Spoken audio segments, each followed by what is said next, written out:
கர்ணன் படத்துல வந்து அந்த ஷூட்டிங் சமயத்துல வந்து மாஸ்டர் ஸ்ரீதரோட நடிப்பை பார்த்து வியந்து நடிகர் சிவாஜி கணேசன் சார் 1000 ரூபா வந்து பரிசு கொடுத்துட்டாரு. இது வந்து அப்ப பத்திரிகையிலேயே பெரிய அளவு வந்துச்சு. ஸோ நடிகர் சிவாஜி கணேசன் சார்லயே வியக்கிறாருன்னா அப்ப மாஸ்டர் ஸ்ரீதரோட நடிப்பை பார்த்துக்கோங்க. இது ஒரு விஷயம். ரெண்டாவது ஒரு விஷயம் வந்து பாத்தீங்கன்னா பேபி இந்திரா. இவங்க வந்து நடிகர் சங்கம் வந்து நிதி திரட்டுற விழால வந்து இவங்க வந்து மணிப்பயல்ன்ற படத்துல வர்ற ஒரு பாடலை வந்து பாடுறாங்க, பாடி நடிச்சு காமிக்கிறாங்க. அப்புறம் அவங்க அப்பாவுடைய சேர்ந்து ஒரு சின்ன ஒரு ப்ரோக்ராமும் பண்றாங்க. இதெல்லாம் வந்து எம்ஜிஆர் சார் பார்த்துக்கிட்டே இருக்காரு. ஸோ அந்த கோயம்புத்தூர் நடந்த இந்த சம்பவத்துல வந்து தங்கப்பதக்கம் சிவாஜி வந்து சார்பா வந்து தங்கப்பதக்கம் வந்து மேடை ஏற்றிருக்காங்க. அதுல வந்து அவருக்கு வந்த வெகுமதி வந்து 20 சவரன். அதை வந்து என்னன்னா நடிகர் சங்கத்துக்கு கொடுக்குறாரு. எம்ஜிஆர் சார் அதை வந்து ஏலத்துல எடுத்து இந்த மணிப்பயல் அந்த நடிப்பை பார்த்து பேபி இந்திராவுக்கு வந்து மாலையா போடுறாரு. நல்லா ஒண்ணு புரிஞ்சுக்கோங்க. இது ரெண்டாவது சம்பவம். மாஸ்டர் ஸ்ரீதர், பேபி இந்திரா இவங்க 2 பேரும் பிற்காலத்துல வந்து பெரிய அளவு நடிகராகி கணவன் மனைவி ஆகிறாங்க. எப்படி ஒரு சுவாரஸ்யமான கதை, ஒரு உண்மை சம்பவம் கூட. மாஸ்டர் ஸ்ரீதரை பத்தி சொல்லணும்னா வந்து ஒரு சுறுசுறுப்பு, ஒரு துருதுருப்பான முகம், எந்த ஒரு பெரிய ஆக்டரும் முன்னாடி இருக்காங்கன்ற ஒரு எந்த விதமான பயமும் இல்லாம வந்து அவருடைய சிறு வயசு படங்கள்லாம் பாத்தீங்கன்னா அவ்வளவு ஒரு ஆக்ரோஷமா இருக்கும். அவர் ஹீரோவா நடிச்ச படத்துலயும் பாத்தீங்கன்னா ஒரு கணீர் குரல் இருக்கும். ஸோ அப்படிப்பட்டவர் வந்து மாஸ்டர் ஸ்ரீதர். தமிழ் நல்ல உச்சரிப்பு அவர்கிட்ட இருக்கும். அதாவது அழகு தமிழ்ல வந்து வசன வடிவத்தை வந்து நல்லா பேசுவாரு. பிளஸ் வந்து அவர் வந்து நாடகத்திலையும் நடிச்சிருக்காரு. பேரறிஞர் அண்ணாவால வந்து குழந்தை நட்சத்திரமா வந்து அறிமுகப்படுத்தப்பட்டவர். 1956 வடார்காட்டில் உள்ள திருப்பத்தூர் மாவட்டத்தை பூர்வீகமா கொண்டவர்கள் தான் வெங்கட்ரமணன், இந்த சீதாமணி தம்பதியோட 6வது பையன். இவங்களுக்கு வந்து 7 சகோதரிகள், 2 சகோதரர்கள். இவங்க உடன் பிறந்தவர். அப்பா வந்து அரசு பள்ளி தலைமை ஆசிரியர். இவங்களுடைய சகோதரிகள் பார்த்தீங்கன்னா எல்லாமே வந்து ஒரு கர்நாடக சங்கீதத்துல ஒரு ஈடுபாட்டு, ஒரு நல்ல ஒரு தேர்ச்சி பெற்றவர்கள் தான். அப்பாவோட பணிமாற்றம் காரணமா வந்து அவங்க வந்து திருவல்லிக்கேணியில குடி போகிறாங்க. ஸோ பையனுக்கு வந்து சங்கீத கலையார்வம் ஏற்படுது. அவனுக்கு சங்கீதத்துல ஒரு நல்ல இடத்துல வந்து பயிற்சி கொடுக்குறாங்க. ஸ்ரீதர் பாத்தீங்கன்னா வந்து நல்ல சங்கீத ஆர்வம் உள்ளவர். அவர் வந்து படம் பார்த்துட்டு ஒரு விஷயத்த வந்து கரெக்டா அப்படியே வந்து சொல்லி நடிச்சு காமிக்கிறது.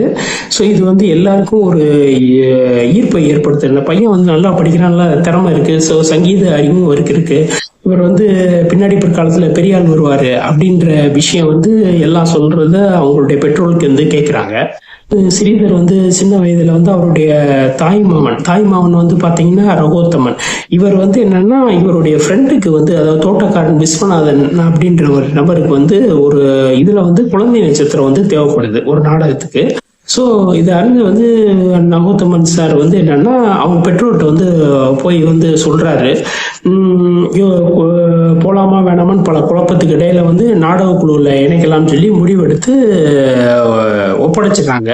ஸோ அந்த நாடக குழுவில் வந்து அவருடைய நடிப்பார்வம், மொழியார்வம், கலையார்வம், அதாவது அவருடைய வாசிப்பு முறை எல்லாமே வந்து ஒரு ஒழுங்குபடுத்தப்படுது. 4 வயசுல வந்து மேடை நாடகத்துல ஏறுறாரு. ஸோ அவருடைய ஒரு பெரிய லக்குன்னு பார்த்தீங்கன்னா அவர் 4 வயசுல மேடையாகிறது. கடமையும் நீதியும்ன்ற ஒரு நாடகம் வந்து மேடையேற்றப்படுது. அண்ணா வந்து பாக்குறாரு. ஸோ இவருடைய நடிப்பு எல்லாம் பார்த்துட்டு மேடையில பாராட்டிட்டு தன்னுடைய வசனத்துல படத்துல நடிக்கிறதுக்கு இவருக்கு வந்து வாய்ப்பு வருது. பாருங்க, அதாவது ஒரு வாய்ப்பு வந்து எல்லாருக்கும் வந்து ஒரு ஆளுக்கு முன்னாடி வரும், ஒரு ஆளுக்கு பின்னாடி வரும். ஆனா இவருக்கு வந்து வாய்ப்பு வந்து ஒரு 4 வயசுலயே வந்திருக்கு. அது எவ்வளவு பெரிய விஷயம். இதெல்லாம் வந்து ஒரு கடவுளுடைய பாக்கியம் தான். சார் வந்து குழந்தை நட்சத்திரமா நடிச்ச வந்து இதயம் தாங்கும் இதயம் படத்துல வந்து முத்துராமனோட பையனா வந்து சிறு வயது, அதாவது SSRோடைய சிறு வயது பையனா வந்து நடிக்கிறாரு. ஸோ அதை நடிச்சுக்கிட்டு இருக்கப்பே அவருடைய பள்ளி படிப்பு வந்து திருவல்லிக்கேணியில நேஷனல் ஹைஸ்கூல்ல வந்து படிக்கிறாரு. 1966 வந்து கலைஞர் கருணாநிதி வசனத்துல முரசொலி மாறன் சார் இயக்கத்துல வந்து மறக்க முடியுமான்ற படத்துல வந்து நடிக்கிறாரு. எஸ்எஸ்ஆர் வந்து குழந்தை நட்சத்திரமா நடிச்ச வந்து இதயம் தாங்கும் இதயம் படத்துல வந்து முத்துராமனோட பையனா வந்து சிறு வயது, அதாவது எஸ்எஸ்ஆருடைய சிறு வயது பையனா வந்து நடிக்கிறாரு. ஸோ அதை நடிச்சுக்கிட்டு இருக்கப்பே அவருடைய பள்ளி படிப்பு வந்து திருவள்ளிக்கேணியில நேஷனல் ஹைஸ்கூல்ல வந்து படிக்கிறாரு. 1966 வந்து கலைஞர் கருணாநிதி வசனத்துல முரசொலி மாறன் சார் இயக்கத்துல வந்து மறக்க முடியுமான்ற படத்துல வந்து நடிக்கிறாரு. மாஸ்டர் ஸ்ரீதர் சார் வந்து கந்தன் கருணைன்ற படத்துல வந்து ஒரு பாலமுருகனாக வந்து நடிச்சிருப்பாரு. அப்புறம் வந்து பாத்தீங்கன்னா அருட்சென் ஜோதி படத்துல வள்ளலார் சுவாமிகளுடைய அந்த குழந்தை பாலகனா நடிச்சிருப்பாரு. ஞான குழந்தை படத்துல வந்து திருஞான சம்பந்தவரா நடிச்சிருப்பாரு. அதாவது நீங்க பாருங்க, ஒரு குழந்தை நட்சத்திரத்துக்கு வந்து வாய்ப்பு வந்து எப்படி எல்லாம் கிடைக்குதுன்னு பாருங்க. அது வந்து எல்லாமே ஒரு ஒரு எல்லாரும் வந்து போற்றக்கூடிய ஒரு கேரக்டர். அவர் வந்து பார்த்தீங்கன்னா அடுத்தடுத்த ஸ்டேஜில் வந்து Sivaji Ganesan sir, Balachander sir, Balachander direction, Jaishankar sir, Ravichandran, Major Sundararajan, Kalyanaraman, AM Rajendra போன்ற படங்களில் வந்து வரிசையாக நடிச்சுக்கிட்டு இருக்காரு. ஒரு ஸ்டேஜில் வந்து அவரை தேடி வந்து ஹீரோ வாய்ப்பு வருது. 1972 வந்து குறத்தி மகன் KS கோபாலகிருஷ்ணன் இயக்கத்துல வந்து ஹீரோவா நடிக்கிறாரு.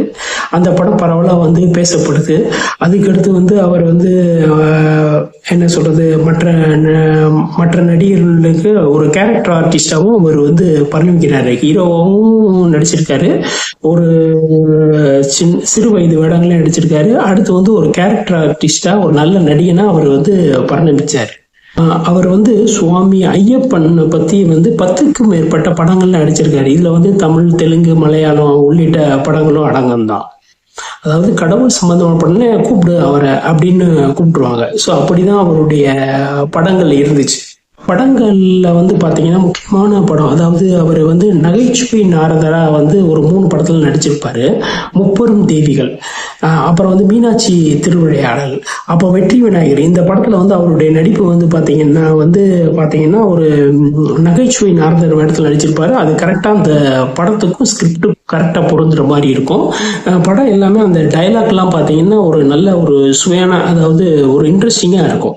அதை விட வந்து சின்னப்ப தேவர் வந்து ஒரு படம் எடுத்தாரு, முருகன் அடிமைன்ற படம். இந்த படத்துல வந்து பாத்தீங்கன்னா தேவர் பிலிம்ஸ் சார் அவருடைய படத்துல வந்து பாத்தீங்கன்னா அந்த முருகன் வேஷம் போட்டு இருப்பாரு. அது வந்து பத்திரிகையில வந்து பிற்காலத்துல வந்து பெருசா வந்துச்சு. சின்னப்ப தேவர் சாரே வந்து அவருடைய காலில் தொட்டு வணங்கினதாகவும், ஒரு கடவுளை பார்த்த ஒரு திருப்தி இருந்ததாகவும் அது ஒரு நியூஸாவே வந்துச்சு. திரை ரசிகர்கள் மத்தியிலே அது ஒரு பிரமிக்கத்தக்க விஷயமாகவும் பேசப்பட்டது. வந்து படத்தில் நடிச்சுக்கிட்டு இருந்தாலும் அவரோட ஸ்ரீ சக்ரா ஸ்டேஜ்ன்ற ஒரு கலைக்குழு மூலமா இந்தியா ஃபுல்லா வந்து பாத்தீங்கன்னா 4000க்கு மேல வந்து என்னன்னா நாடகங்கள் போட்டிருக்காரு. அவர் வந்து ஒரு இளங்கலை பட்டதாரி. CA-வும் படிக்கிறதுக்கான விஷயமும் தனியார் இது மூலமாகவும் அவர் வந்து அதை படிக்கிறதுக்கு முயற்சி ட்ரை பண்ணியிருந்தாரு. வந்து சென்னை தொலைக்காட்சியில வந்து செவ்வாய்க்கிழமை தோறும் வர்ற ஒரு நாடகத்துல வந்து அவர் நடிச்சாரு. அதன் மூலமா அவருக்கு வந்து துணைவியார் வந்து கிடைச்சாங்க. ஒரு ஒரு ஸ்டேஜ்ல அவர் திரைத்துறையை விட்டு ஆன்மீக பாதையில வந்து பயணிக்கிறாரு. இதுல வந்து அந்த நாடகத்தில் நடிக்கிறப்ப வந்து பேபி இந்திராவோட பழக்கம், அவங்களுடைய பெற்றோருடைய பாசம், இதை விட வந்து பாத்தீங்கன்னா ஸ்ரீதர் சாருடைய வந்து ஒரு ஆன்மீக ஒழுக்கம், ஒரு நல்லறிவு, ஒரு ஒரு என்ன சொல்றதுன்னா ஒரு அவருடைய வந்து நன்னடத்தை, இதெல்லாம் வந்து பாத்தீங்கன்னா பேபி இந்திராவோட பெற்றோரை வந்து மிகவும் கவர்ந்துச்சு.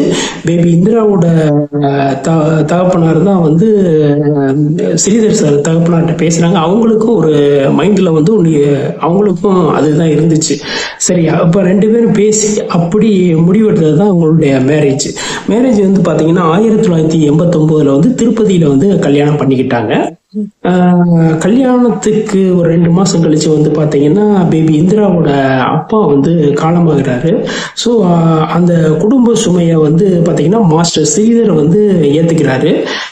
மாஸ்டர் ஸ்ரீதரோட பேரண்ட்ஸும் இதுக்கு வந்து ஒத்துழைப்பு தர்றாங்க. ஸோ இது வந்து என்னன்னா பேபி இந்திரா மேடம் வந்து ஒரு இன்டர்வியூலேயே சொல்லியிருக்காங்க, பாராட்டியிருக்காங்க.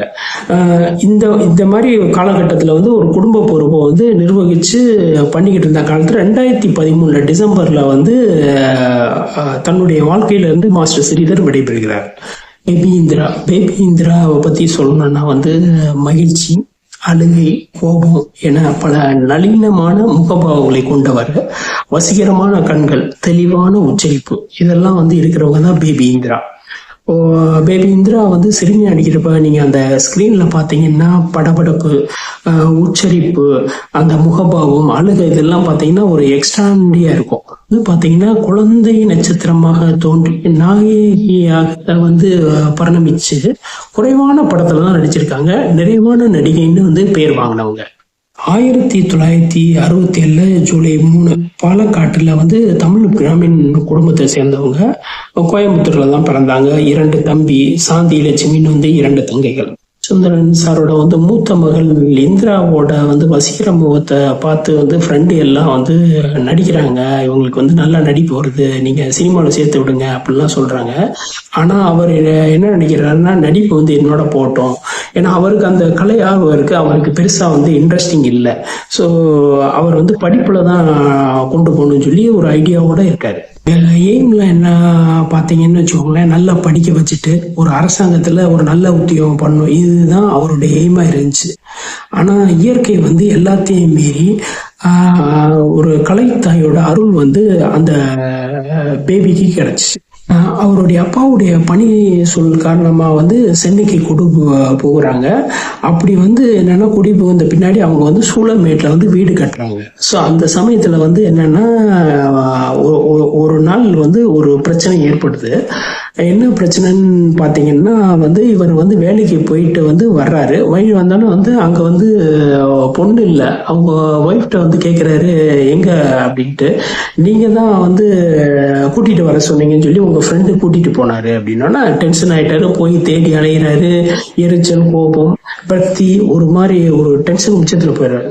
ஸோ லாஸ்ட் வந்து பார்த்தா ஸ்டூடியோவில் வந்து அவங்க வந்து நடிச்சுக்கிட்டு இருக்காங்க. அவர் ஃப்ரெண்டை வந்து திட்டுறாரு, என்னங்க இப்படி பண்ணிட்டீங்க அப்படின்னு சொல்லி அவருக்கு எரிச்சல் கோபம். ஸோ உடனே வந்து கூட்டிட்டு வர முடியாது. ஏன்னா அவங்க ஸ்டூடியோ காரண்ட்டே வந்து அவர் அந்த உண்மையை வந்து அவரும் சொல்லலை. எப்படின்னா ஸோ நடிக்க வச்சுட்டு தான் வெளியில வர்றாரு. இதுல வந்து பாத்தீங்கன்னா கமிட் ஆயிட்டாங்க. அப்போ வந்து அந்த இதையே டோட்டலாக அந்த படத்தில் வந்து நடிச்சாகணும். ஸோ இவருக்கு வந்து ஐடியா இல்லை, தகப்பனாருக்கு ஐடியா இல்லை. ஃப்ரெண்டு வந்து ஒரு லாக் பண்ணி விட்டுட்டாரு. ஸோ என்ன செய்யறதுன்னு இல்லாமல் அதை வந்து தொடர்றாங்க. சரி அந்த படத்தில் முடிக்கட்டும்ன்ற தொடர்றாங்க. இதுதான் இயற்கையினுடைய விதி. அதில் வந்து மீதி நாள் வந்து கண்டினியூட்டி பண்ணுறாங்க. அந்த படத்தில் இருக்க ஒரு நபர் இந்த பேபியுடைய நடிப்பை பார்த்து வந்து ஒரு மலையாள படத்துக்கு ரெஃபர் பண்ணுறாரு. ஸோ அந்த படம் வந்து பார்த்தீங்கன்னா நவமதுன்ற படம், பெரிய ஆர்டிஸ்ட் படம். அப்போ வந்து என்னன்னா, அதாவது ஒரு விஷயம் வந்து நடக்குது பாருங்க, அவரால் வந்து தட்ட முடியல. சரி இதோட போகட்டும்னு சொல்லிட்டு அப்படின்னு உள்ள வர்றா. ஸோ அதுக்கடுத்து பார்த்தீங்கன்னா களத்தூர் கண்ணம்மா. ஸோ அதுக்கடுத்து பார்த்தீங்கன்னா 4 மலையாள படங்கள் வரிசையாக வந்து கமிட் ஆகுது. சரி இது முடிச்சு அடுத்து அடுத்து அடுத்து அப்படின்னு பார்க்குறப்ப அப்படியே ஒன்று விட்டு ஒன்று அடுத்துன்னு ஒரு செயின் ரியாக்ஷன் வந்து அங்கே வருது. 1991 வந்து ஏவிஎம்மோட சுடரும் சூறாவளி ஜெமினி கணேசன் சார் படத்தில் நடிக்கிறாங்க. ஸோ அந்த படம் வந்து பெரிய அளவு ஒரு ஹிட் ஆகுது. ஸோ அதுக்கடுத்து வந்து என்னன்னா அவங்க நினைச்சாலும் முடிக்க முடியாது. அடுத்து பெரிய படம். இவருக்கு ஏற்கனவே வந்து சினிமாவில் வந்து ஜெயிக்கணும்னு வந்தவர். ஆனால் வந்து இவர் பொண்ணை வந்து சினிமா சைடு கூட்டிகிட்டு போகாமல் இருந்தார். ஒரு நண்பர் மூலமாக ஒரு வாய்ப்பு ஆகி அது ஒரு செயின் ரியாக்ஷன் ஆகி அடுத்துன்னு சொல்லி வந்து என்னன்னா கலைத்துறையில் வந்து ஒரு அடுத்தடுத்த ஸ்டேஜை நோக்கி வந்து அவருடைய பெண் வந்து முன்னேறி போய்கிட்டே இருந்தாங்க. ஒரு ஸ்டேஜில் இவருக்கே வந்து ஆர்வம் வந்து தனியாக வந்து நடிப்பையும் வந்து சொல்லி கொடுக்குறாரு. இவங்களுடைய ஸ்டேஜ் வந்து பார்த்தீங்கன்னா தமிழ், மலையாளம், தெலுங்கு, கன்னடம், ஹிந்தின்னு சொல்லி வந்து 5 மொழியில் வந்து நடிக்கிறாங்க. எல்லா நடிகர் அங்கே இருக்க எல்லா பெரிய நடிகரோட நடிக்கிறாங்க. இவங்களுடைய நடிப்பை பார்த்து பெரிய நடிகர்களையும் வியக்கிறாங்க. பரவாயில்ல, கடவுளுடைய அருள் வந்து அதிகமாக இருக்குது. 2வது வந்து அவங்களுடைய நடிப்பு வந்து எப்படின்னா எல்லாம் வந்து சிங்கிள் டேக் தான். நீங்கள் வந்து இந்த இதெல்லாம் இல்லை, அதாவது ஒன்லி சிங்கிள் டேக் தான். 2வது வந்து இவங்க டப்பிங் வந்து கரெக்டாக வந்து எல்லா படத்துக்குமே வந்து இவங்க தான் வந்து டப்பிங்கும் பேசியிருப்பாங்க. அது வந்து ரொம்ப பெரிய விஷயம். எம்ஜிஆர் சார் கூட வந்து இவங்க வந்து 4 படம் பண்ணியிருப்பாங்க. உரிமை குரல், இதய வீணை, நேற்று இன்று நாளை, நான் ஏன் பிறந்தேன், அப்புறம் வந்து பாத்தீங்கன்னா சிவாஜி சார் கூட 4 படம் பண்ணியிருப்பாங்க. நீதி, தியாகம், அந்தமான் காதலி, அன்பை தேடிட்டு. ஸோ இவங்க வந்து பாத்தீங்கன்னா எல்லா பெரிய நடிகர்களுடைய நடிச்சிருப்பாங்க. அதாவது தமிழ்லயே பாத்தீங்கன்னா ஒரு பெரிய ஒரு லிஸ்டே இருக்கும். முத்துக்குமார் சார், ஏஎம் ராஜன், உங்களுக்கு வந்து முத்துக்குமார்ட்டே முத்துராமன், ஏஎம் ராஜன், அப்புறம் வந்து பாத்தீங்கன்னா ஜெய்சங்கர் சார் கூட. ஸோ இப்படி ஒரு எல்லா ஆர்டிஸ்ட் கூட நடிச்சிருப்பாங்க. அப்புறம் வந்து கன்னடா ஆர்டிஸ்ட், தெலுங்கு, மலையாளம், ஹிந்தியில கூட அவங்க 2 படம் பண்ணியிருக்காங்க. இது வந்து பாத்தீங்கன்னா ஆன்மீக படம் வந்து 2 படம் பண்ணியிருக்காங்க. ஸ்ரீதேவி கருமாரி அம்மாள் அந்த ஒரு படமும், இன்னொன்னு துணை இருப்பான் மீனாட்சி, இந்த 2 படங்களும் பண்ணியிருக்காங்க. இது எப்பயுமே உங்களுடைய பிளஸ் என்னன்னா தவறு இல்லாத வசனம், ஒரே டேக் ஆர்டிஸ்ட், இதெல்லாம் உங்களுடைய பிளஸ். பல மாநில அரசு விருதுகளை வாங்கியிருக்காங்க. 1972 இருந்து 1981 வரை வந்து பிலிம் ஃபேன் அசோசியேஷன் மற்ற அசோசியேஷனுடைய எல்லா விருதுகளையும் இவங்க வந்து தொடர்ச்சியா வாங்கியிருக்காங்க. அதாவது குழந்தை நட்சத்திரத்துல வந்து இவங்க வந்து தொடர்ச்சியா வந்து விருது வாங்கியிருக்காங்க. அது ஒரு பெரிய சாதனை தான். 250க்கு மேற்பட்ட படங்கள் நடிச்சிருக்காங்க. தன்னோட 14வது வயசுல வந்து இவங்க வந்து குமாரி இந்திராவா மாறுறாங்க. அதுக்கடுத்து வந்து பாத்தீங்கன்னா டார்லிங்ன்ற படத்துல வந்து பாக்யராஜ் தங்கையா நடிக்கிறாங்க. அப்புறம் வந்து பாத்தீங்கன்னா 3 முடிச்சு நடிக்கிறாங்க, பாயும் புலி நடிக்கிறாங்க, படிக்காதவன் படத்துல நடிக்கிறாங்க. ஸோ எல்லாமே வந்து பாத்தீங்கன்னா ஒரு முக்கியமான கேரக்டர் நடிக்கிறாங்க. அப்புறம் வந்து பாத்தீங்கன்னா நம்ம சத்யா படத்துல வந்து கமல் சாருக்கு தங்கையா நடிச்சிருப்பாங்க. இவங்க வந்து பாத்தீங்கன்னா சிந்து பைரவி படத்துல சுகாசினியோட தங்கையா நடிச்சிருப்பாங்க. அப்புறம் வந்து பாத்தீங்கன்னா அந்த சத்யா படத்துல வந்து கமலோட தங்கையா நடிச்சது. இதுதான் அவங்களுடைய லாஸ்ட் படம் கூட. இதுக்கடுத்து அவங்க வந்து டிவி சீரியல் போறாங்க. ஸோ அப்பதான் வந்து நாடகத்தில் நடிக்கிற வந்து மாஸ்டர் ஸ்ரீதரோட ஒரு நல்ல பழக்கம் ஏற்படுது. அந்த நேரத்துல இவங்க ஹீரோயினாவும் அவர் ஹீரோவும் நடிக்கிறாங்க. ஸோ இப்படி நடிக்கிறப்போ அவங்களுடைய பெற்றோர், ஏன்னா நாடகம் நடிக்கிறப்ப 2 பேர் பெற்றோர் பேசுறப்ப அவங்களுக்குள்ள ஒரு புரிதல் ஏற்பட்டு அது வந்து என்னன்னா திருப்பதியில வந்து திருமணத்துல நடக்குது.